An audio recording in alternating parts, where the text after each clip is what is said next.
Bismillahirrahmanirrahim. Assalamualaikum warahmatullahi wabarakatuh. Sahabat yang berbahagia, alhamdulillah kita bertemu kembali dalam pembelajaran tata bahasa Arab. Mudah-mudahan sahabat, keluarga, dan kita semua berada dalam kesehatan, kedamaian, dan keberkahan.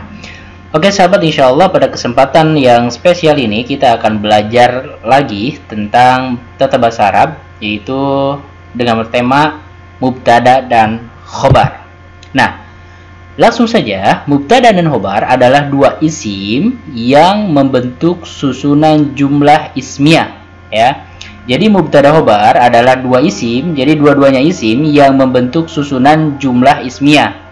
Mubtada adalah isim yang diterangkan, sedangkan khobar adalah isim yang menerangkan. Menerangkan siapa? Menerangkan mubtada. Keadaan mubtada, jumlah yang terdiri dari mubtada dan khobar disebut jumlah ismiyah, ya. Jadi mubtada dan khobar itu disebut dengan jumlah ismiyah. Kenapa? Karena diawali dengan isim. Contoh, Allahu sami'un, Allah maha mendengar. Nah, Allah mubtada, dia itu diterangkan. Diterangkan oleh siapa? Diterangkan oleh apa? Diterangkan oleh khabar, sami'un, Allah itu maha mendengar. Susunannya isim dan isim ini masuk ke contoh jumlah ismiyah. Kenapa? Karena diawali dengan isim. Contoh yang lain, al-adibu mahbubun, orang yang baik itu dicintai. Nah, al-adibu, orang yang baik itu, yang beradab itu diterangkan, ya, diterangkan. Apa yang menerangkannya? Nah, yang menerangkannya itu adalah al-mahbubun. Ini adalah khobar, menerangkan keadaan mubtada. Al-adibu mahbubun, orang yang baik itu dicintai.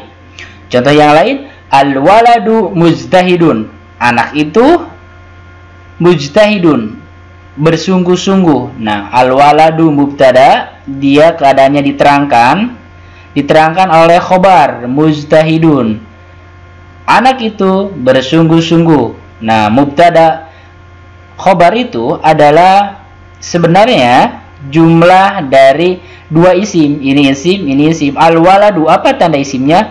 Alif lam. Mujtahidun, apa tanda isimnya? Yaitu dengan tanwin. Al-waladani mujtahidani. Nah, dua anak laki-laki dia bersungguh-sungguh. Nah, ini musanna, tandanya alif nun. Jadi diterjemahkan dua anak laki-laki mujtahidani, sama alif nun bersungguh-sungguh. Al-auladu mujtahiduna, anak-anak laki-laki mereka bersungguh-sungguh. Ini mubtada, ini khabar, ini diterangkan, ini yang menerangkan keadaan mubtada. Huwa marildun, dia seorang laki-laki sakit. Hiya marildatun, dia seorang perempuan sakit. Nah, hiya marildatun pakai ta marbutoh. Kenapa? Karena di sininya adalah dhamir perempuan atau muannas, ya. Kalau yang laki-laki, yang mudzakkar, dia tidak ada ta marbutohnya. Jadi sahabat harus menyesuaikan sesuai dengan mubtadanya. Jadi kalau mubtadanya muannas, ya, maka khobarnya harus diberi tanda muannas, ya. Anta nasyitun, kamu seorang laki-laki, nasyitun, bersungguh-sungguh. Nah, anta nasyitun. Nah, kalau anti dia berubah menjadi nasyitatun. Kenapa? Karena anti muannas, ya. Huma nasyitani. Nah, dia ada orang laki-laki adalah orang yang rajin. Selanjutnya, pembagian mubtada. Mubtada itu terbagi menjadi dua, ya, seperti fa'il juga. Ada fa'il yang dhahir, ada yang dhamir. Dhamir yang dhahir itu adalah mubtada yang berbentuk isim dhahir, ya. Kalau dhamir, mubtadanya terdiri dari isim yang dhamir atau kata ganti, ya. Contoh, ini yang dhahir, ini yang dhamir, ya. Dhahir, Allahu sami'un, mubtadanya dia dhahir, nampak Allah. Kalau dhamir, huwa sami'un, Allahnya diganti huwa, memakai dhamir ganti. Nah, ini dhamir. Selanjutnya, al-adibu mahbubun, Orang yang baik hati itu disayangi, dicintai. Nah, al-adibu dia mubtada. Mubtada yang bentuknya dhahir. Berbeda dengan hiya mariyadatun. Nah, mubtadanya dia berbentuk dhamir. Jadi ini adalah mubtada yang dhamir, hiya mariyadatun. Ini jika kita perhatikan semuanya adalah mubtada yang dhahir, yang nampak. Al-adibu, al-waladu, al-waladani, al-auladu, semuanya nampak, jelas. Nah, kalau yang dhamir, jadi mubtadanya semuanya dhamir ya. Sahabat perhatikan, huwa, hiya, anta, anti, huma, semuanya berbentuk dhamir. Jelas ya pembagian mubtada. Jadi yang dhahir dan yang dhamir. Ketentuan-ketentuan mubtada khobar. Ini ketentuannya. Aturan main jika kita ingin memahami tata cara atau aturan-aturan dari mubtada dan khobar. Yang pertama, mubtada dan khobar harus selamanya marfu. Ya, harus selamanya marfu. Nah, marfunya ini nanti sahabat sesuaikan. Kalau contohnya mubtadanya itu mufrad, maka tanda marfunya dengan doma. Jika mubtadanya itu musanna yang menunjukkan dua, maka tanda marfunya dengan alif. Kalau jama mudzakkar salim, tanda marfunya dengan waw dan lain sebagainya sesuai dengan aturannya. Yang kedua, mubtada dan khobar adalah jumlah yang harus diawali dengan isim ya. Kenapa? Karena mubtada dan khobar itu termasuk jumlah ismiyah yang diawali dengan isim. Bagaimana kalau diawali dengan fi'il? Kalau diawali dengan fi'il, maka itu bukan mubtada khobar, tapi bisa jadi dia adalah fa'il atau naib fa'il. Kenapa? Karena fa'il atau naib fa'il pasti didahului oleh fi'il ya. Selanjutnya, yang ketiga, susunan mubtada dan khabar harus selamanya sesuai. Sesuai apanya? Jika mubtadanya mufrad, maka khobarnya harus mufrad. Ya.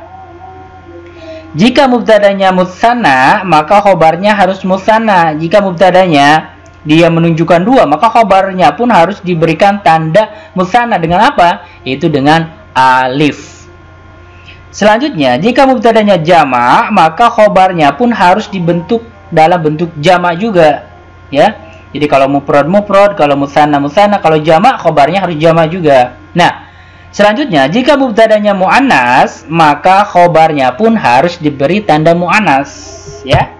Contoh, al-waladu mujtahidun, seorang anak yang bersungguh-sungguh. Al-waladu dia mufrad, ya, seorang anak.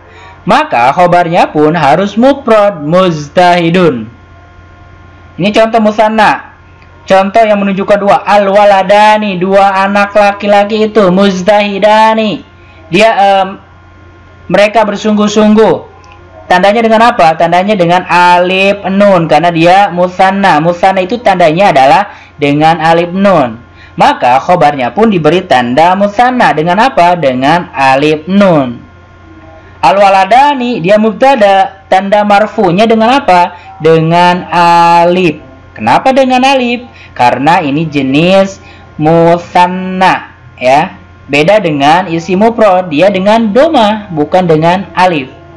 Selanjutnya, al-auladu mujtahiduna. Nah, jika mubtadanya jama', ini jama' taksir, maka khobarnya pun dibentuk menjadi jama' juga. Nah, ini dibentuk jama' mudzakkar salim, mujtahiduna. Kenapa ini tidak waladuna? Karena al-waladu ini mempunyai bentuk jama', cuma jamanya dia sudah ditentukan, sudah ditakdirkan, jamanya al-auladu, bukan waladuna gitu, beda ya. Contoh yang muannas, ya, al-bintu mujtahidatun. Lihat perbedaannya, mujtahidun dan mujtahidatun. Kenapa? Karena mubtadanya dia muannas, ya, muannas, perempuan. Al-bintani, dua anak perempuan itu mujtahidatani. Mereka bersungguh-sungguh. Ini pakai alif nun, ini pakai alif nun. Jadi harus sesuai. Selanjutnya al-banatu. Nah, ini anak-anak perempuan itu, nah ini jama. Jama apa? Jama muannas salim dengan alif ta tandanya. Mujtahidatun, maka khobarnya pun diberi tanda muannas, yaitu dengan alif ta. Jadi aturan-aturannya harus disesuaikan. Kalau mufrad, khobarnya mufrad. Kalau mubtadanya musanna menunjukkan dua, maka khobarnya pun harus diberi tanda musanna dengan apa? Dengan alif. Kalau mubtadanya jama, maka khobarnya pun harus jama. Kalau mubtadanya muannas perempuan, maka khobarnya diberi tanda muannas dengan apa? Dengan ta marbutoh. Ya. Demikian pertemuan kita kali ini. Semoga Allah memberikan kemudahan pemahaman untuk kita semua. Semoga kita bisa bertemu lagi di episode selanjutnya. Assalamualaikum warahmatullahi wabarakatuh. Guys, aku ada papa di dalam rumah. Ya, dome, dape, debol.